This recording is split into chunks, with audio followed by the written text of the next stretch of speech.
Olá, amigos. Estamos aqui para mais uma edição do programa Saúde e Você e agradecemos a sua audiência. Hoje vamos estar falando sobre um assunto de muita polêmica, mas de muito interesse, muito importante, dizendo não à violência. E para isso, temos aqui nosso convidado, o Dr. César Vasconcelos, médico psiquiatra.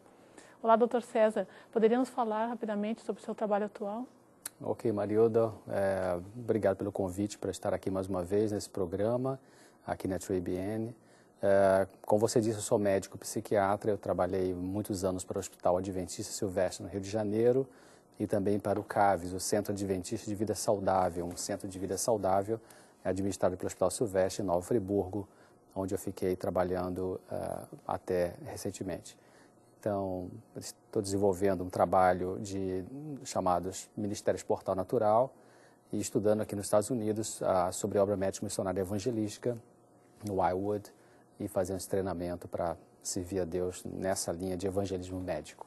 Tá bom, então vamos falar sobre dizendo não à violência.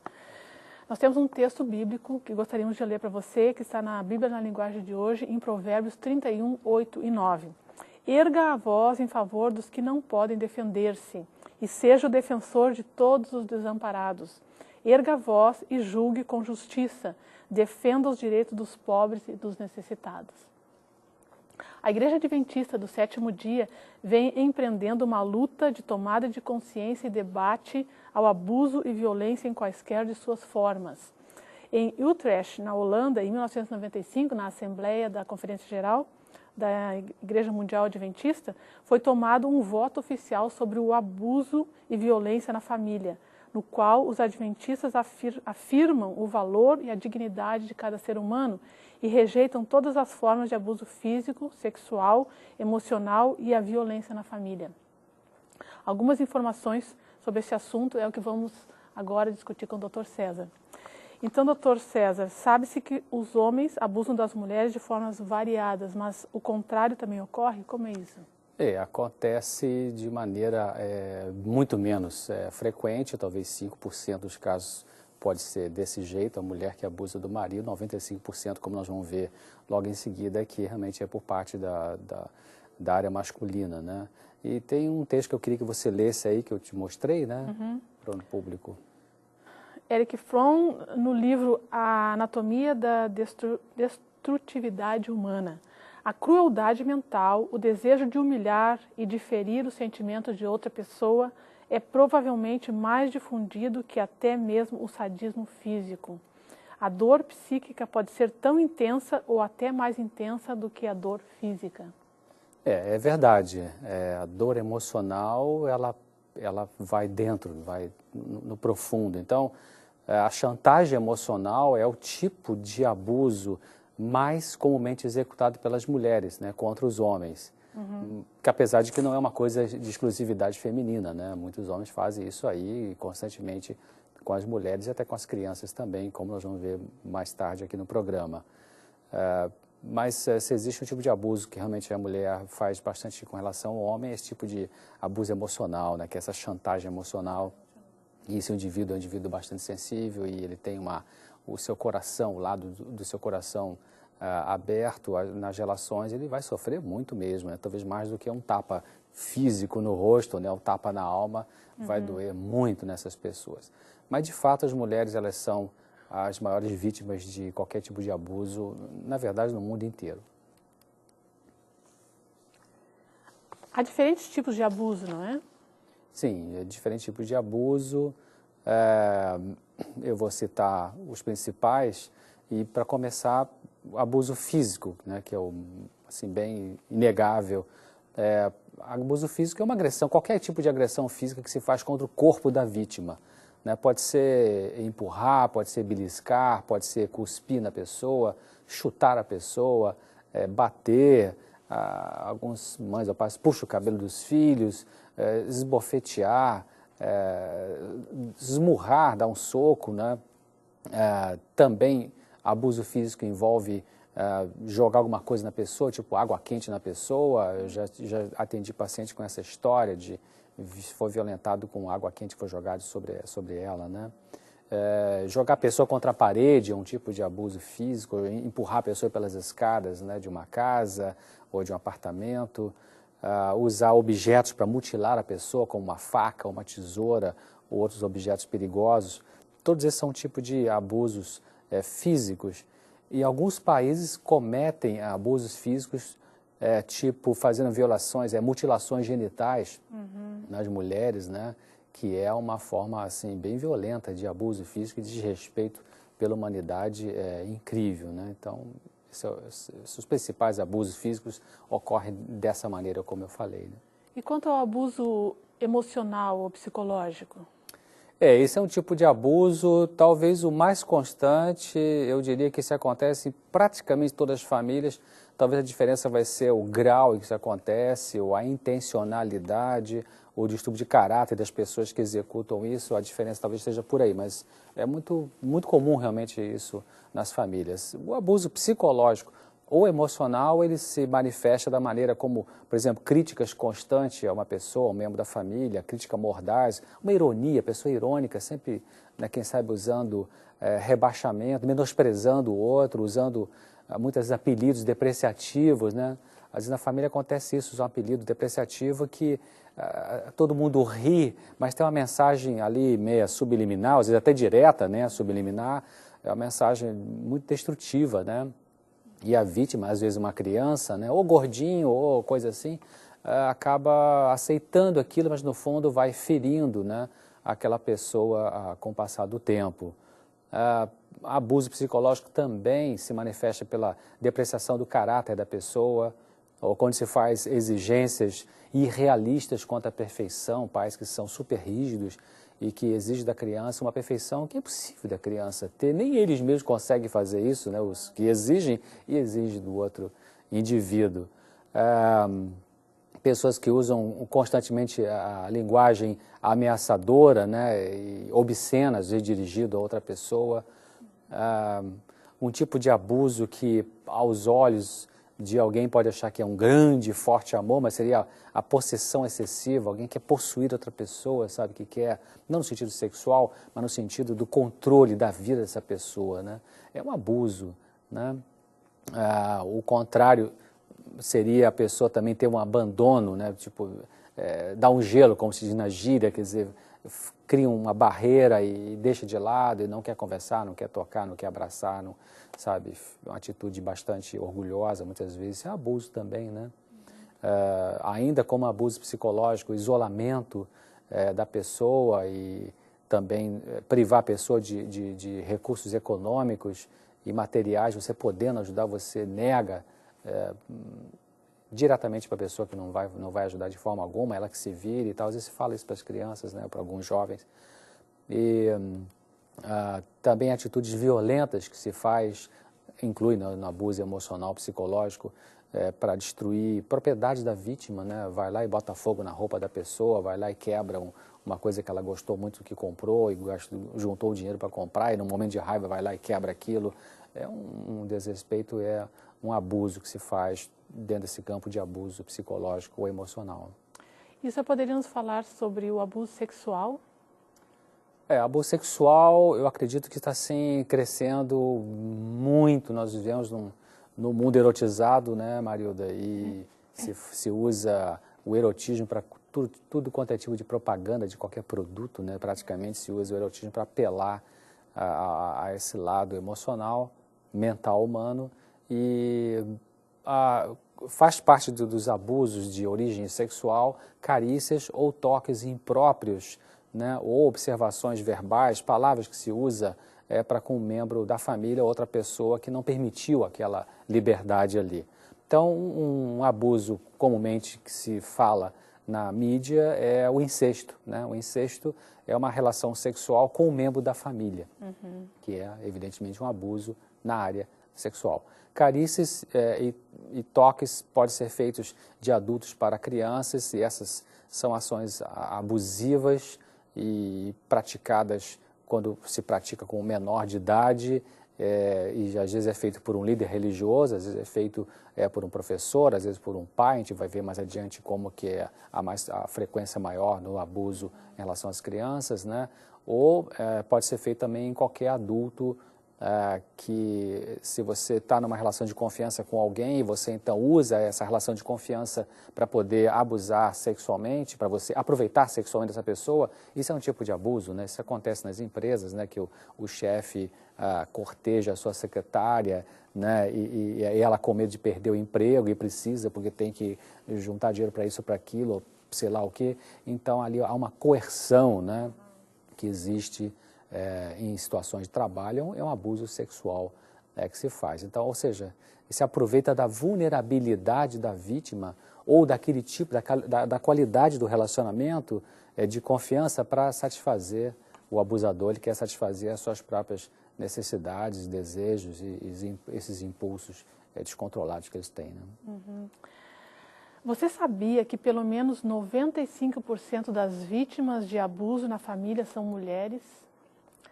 Que cerca de 3 a 4 milhões de mulheres nos Estados Unidos são espancadas a cada ano por seus maridos ou companheiros? Lembre-se dos que estão sofrendo como se vocês estivessem sofrendo com eles. Hebreus 13:3 e na Bíblia, na linguagem de hoje. Pode nos dar alguns dados estatísticos sobre a violência na família e na sociedade? Alguns dados são assim assustadores, né? Foi muito bom que esse programa de prevenção à violência familiar e de resolução também foi desenvolvido pela Igreja Adventista já há um bom tempo, né? E pelo menos 95% das vítimas de abuso na família são mulheres, como eu falei bem no início aqui. Na Inglaterra e no país de Gales, 1 em cada 4 vítimas de abuso, elas são violentadas pelos seus maridos, né? E de assassinato que eu estou falando, quer dizer, 1 em cada 4 vítimas de assassinato era uma mulher morta pelos seus maridos. Isso em dados de 1982. É um índice muito alto. Um estudo feito entre 1983 e 1985 em Bangladesh, 50% das mulheres assassinadas foram vítimas de violência doméstica. Então, também um índice altíssimo, né? O Departamento de Pesquisa e Estatística Criminais na Austrália indica que os homicídios resolvidos pela polícia entre 1968 e 1981, 42,5% ocorreram nos relacionamentos familiares. Então, você vê como que realmente é dentro da família que tem o maior índice desse tipo de abuso, né? Ou de qualquer tipo de abuso, na verdade. E estudos feitos, então, em Bangladesh e na Índia indicam que as vítimas de abuso dentro da família frequentemente buscam solução para o seu problema, sabe fazendo o quê? No suicídio, né? Elas não têm saída e ficam naquele sofrimento, não sabem como resolver e acabam se matando. Estima-se que, você leu uma estatística aí sobre os Estados Unidos, né? Mas estima-se que de 3 a 4 milhões de mulheres realmente nos Estados Unidos são espancadas a cada ano, só para relembrar, por seus maridos e companheiros, né? No Canadá, imagina, um país de primeiro mundo também, 1 em cada 10 mulheres é espancada naquele país. É interessante porque em países ricos, você citou 2 dos países mais ricos do mundo. Exato. E é uma estatística, um número muito elevado. Muito elevado, muito elevado. Então, o estudo, eu até estava outro dia em Collegedale e fui lá resolver um assunto e estava no estacionamento e saiu um carro e tinha um adesivo atrás dizendo Estados Unidos o primeiro lugar do mundo. E eu pensei, realmente muitas coisas boas e ruins. Então, um estudo realizado na Inglaterra notou que a violência entre marido e mulher é de 1 para cada 3 casamentos. Um outro país também desenvolvido com esse tipo de tragédia, né? Estima-se que 30% de todas as vítimas de estupro também são mulheres espancadas. E é muito mais provável que uma mulher seja agredida, ferida, estuprada ou assassinada pelo companheiro do que por qualquer outro tipo de agressor. Então, quer dizer, dentro ali debaixo do mesmo teto, né? em Bogotá, na Colômbia, numa análise de casos de lesões físicas, para falar um pouco de América do Sul, em hospitais, revelou que 20% dos casos eram decorrentes de violência conjugal com as mulheres, sendo as vítimas das agressões, em 94% dos casos, realmente eram mulheres. Na Universidade da Colômbia Britânica, no Canadá, se verificou no estudo que 40% das agressões contra a esposa iniciaram durante a primeira gravidez. Né? Incrível. Alguns estudos mostram que alguns homens, claro, casados, eles têm uma ligação, uma simbiose psicológica doentia com a mulher, uma fixação, uma obsessão pela mulher, e quando a mulher engravida e vem, então, vai surgindo o primeiro filho, o bebê, eles ficam extremamente enciumados, né? Porque a mulher agora vai ter que dividir sua atenção, seu amor, já com duas criaturas, não mais só com ele. Alguns não conseguem tolerar bem isso e, às vezes, infelizmente, eles ficam fáceis para atuar com agressão. Falando do nosso país, do Brasil, cerca de 23% das mulheres estão sujeitas à violência doméstica. E ainda no Brasil, a cada 4 minutos, uma mulher é agredida em seu lar pelo seu próprio marido ou pelo companheiro com quem está vivendo. Né? Também, no Brasil, de cada 5 dias de falta ao trabalho é decorrente de violência sofrida pelas mulheres nas suas casas. Né? E a cada 5 anos, a mulher perde 1 ano de vida saudável se ela sofre violência doméstica. Então, é uma coisa bastante séria, né? Se a gente pensar assim, se fizer uma estatística geral no mundo inteiro, eu falei de alguns países separados, no mundo, a cada minuto, uma mulher é agredida, humilhada, espancada, abusada, explorada, às vezes morta dentro do seu próprio lar, na maioria das vezes por homens com quem elas mantêm uma relação de afeto, chamada de afeto, né? E, então, é um índice bastante alto com esse tipo de violência, que existe em todas as partes do mundo praticamente, né? Mais uma estatística do Brasil, 38% das mortes de pessoas no Brasil com até 19 anos são causadas por agressões, né? 38%. Então, é muita coisa realmente que acontece de violência no nosso mundo e temos que parar com isso ou fazer alguma coisa para não continuar nessa linha, né? É isso mesmo. Temos aqui um texto da escritora Ellen White, do livro Filhos e Filhas de Deus, o livro é Meditações Matinais, 1956, página 52. Deixar um próximo a sofrer sem auxiliar é uma brecha na lei de Deus. Quem ama a Deus não somente ama o seu semelhante, mas olhará com terna compaixão para as criaturas feitas por ele. Lindo, né? Outro comentário, o senhor gostaria que eu lesse, que temos aqui? Crianças e adolescentes sofrem em seu próprio lar vários tipos de violência, justamente no lugar onde deveriam receber apoio e ter segurança.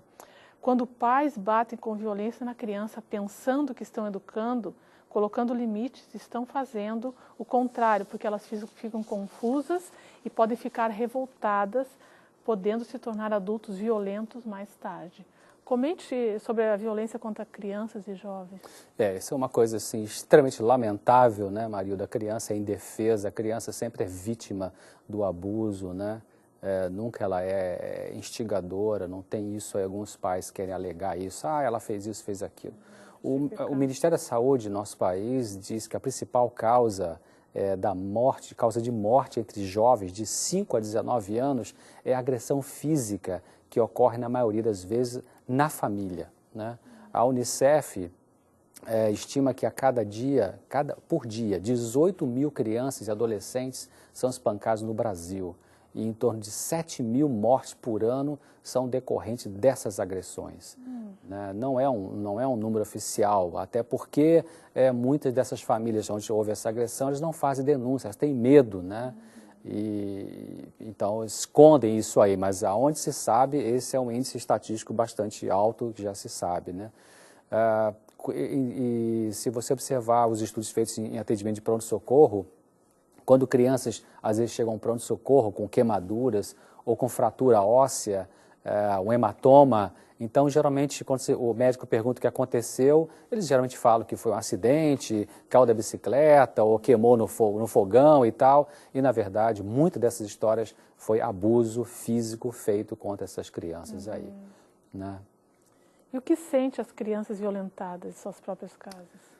Imagina, né? Eu, no meu papel, no meu trabalho como psiquiatra, já atendi várias pessoas adultas. Eu não trabalho com crianças, então trabalho com pessoas adultas, mas elas contaram algumas histórias assim, incríveis, sabe? De doer o coração, de partir o coração do que elas sofreram quando eram crianças, em tipo de abusos, em nome de disciplina, né? Mas que, na verdade, foram abusos.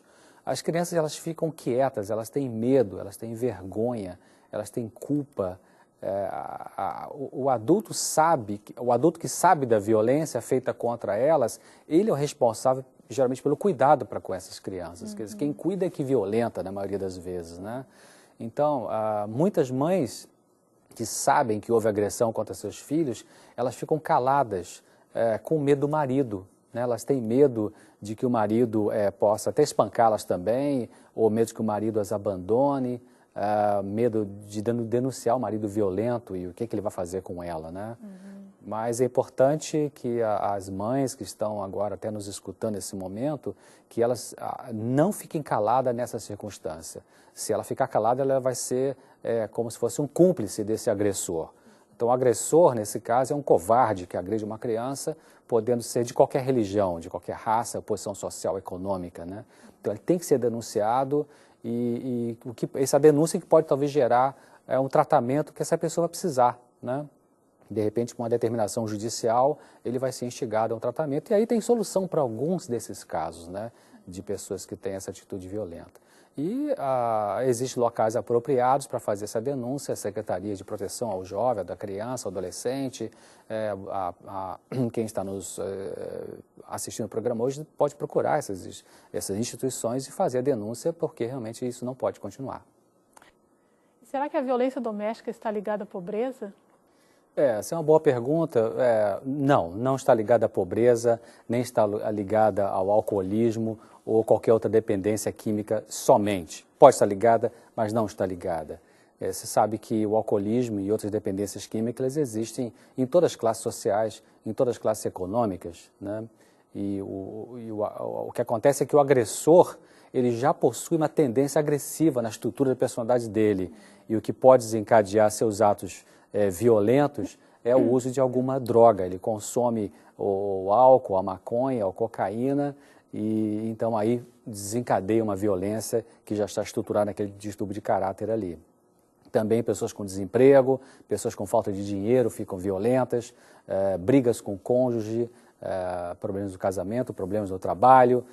Isso tudo são fatores que podem desencadear uma violência que não justifica, né? Você está desempregado, está sem dinheiro, virar um agressor, não justifica, né? Segundo Edson Passetti, no seu livro Violentados, Crianças, Adolescentes e Justiça, cerca de 13% do total de denúncias de violência recebidas pelo Serviço de Advocacia da Criança se refere à violência sexual, sendo a família responsável por 62% desses casos. O pai é o principal agressor em 59% das vezes, seguido pelo padrasto em 25%. Entre os meninos, o pai foi o agente violento principal em 48% dos casos, seguido dos padrastos e dos tios, independentemente se são cristãos ou não. Quais são as características de uma criança que pode estar sendo vítima de abuso ou violência? Essa é uma pergunta importante. As crianças, elas têm machucados que não podem ser explicados de outra forma. É difícil explicar porque tem aquele machucado na criança, né? Elas ficam com dificuldades para se concentrar, ficam tensas, têm excessiva timidez, né? Um medo ali esquisito, uma autoestima muito baixa, né? Elas também manifestam uma dificuldade de relacionar-se com as pessoas, ou fica muito isolada, muito passiva, ou também ficam muito agressivas, nervosas, irritadiças. Elas têm um comportamento autodestrutivo e até algumas crianças têm tentativa de suicídio, né? Como desespero diante da situação que está vivendo aquele abuso ali. Algumas crianças desenvolvem uma depressão, algumas desenvolvem o que nós chamamos de uma regressão infantil, elas voltam ao estágio anterior aqui já tinham avançado, né, tipo volta a usar chupeta, né, volta a urinar na cama, são sintomas que pode denunciar algum tipo de abuso que está acontecendo com aquela criança. Né, e comportamento sexualmente explícito, como masturbação e brincadeiras sexualmente agressivas, pode ser indício também de que alguma coisa está acontecendo. Já falei da ansiedade, né, a criança fica muito ansiosa, muito agitada, e isso pode ser realmente sintomas assim. Às vezes a criança vai para a escola e fica com muito medo de voltar para casa, então também preste atenção nisso. E o que se pode fazer para prevenir a violência doméstica? Para prevenir, os pais ou aqueles que cuidam das crianças devem ensiná-las os nomes reais dos seus órgãos genitais, das nádegas, enfim. Deve-se também dizer às crianças, explicar para elas que elas não devem permitir que alguém as incomode, ninguém toque nelas, né? Seja o parente próximo, seja o médico, seja a babá.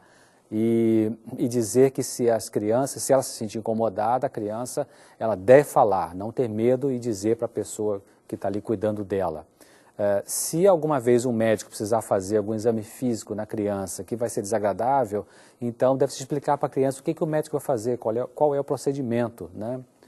Também é importante explicar às criancinhas que não precisa ter nenhum segredo, que elas devem abrir o coração e contar para o papai, para a mamãe o que está acontecendo, para desenvolver esse canal de comunicação onde, então, o cuidador da criança vai protegê-la em situações de abuso.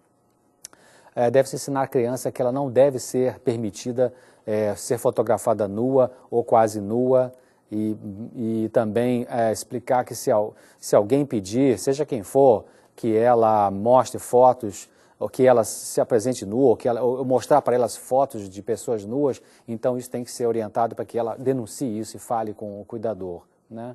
Explicar também que as crianças não devem aceitar doces ou dinheiro ou objetos de pessoas estranhas, nem entrar em carro ou em casa de pessoas estranhas, pessoas desconhecidas, né? E se isso acontecer, elas devem ser ensinadas, treinar essas crianças a se afastar rapidamente. Parou um carro, chamou para entrar, você sai correndo, pede ajuda a alguém e tal. E é isso aí. Quer dizer, a educação, né? Começa com a educação em casa também, tem um papel muito importante nisso. Né? Exatamente. Os abusadores têm que procurar ajuda, têm que ser denunciados e têm que admitir sua impotência e procurar um tratamento. Muito bem, doutor César, muito obrigado por sua participação, por essas mensagens tão esclarecedoras. Esperamos que você seja abençoado por essas mensagens, que possa ter um bom dia. Agradecemos por sua audiência, sua participação e esperamos encontrá-lo novamente. Obrigada.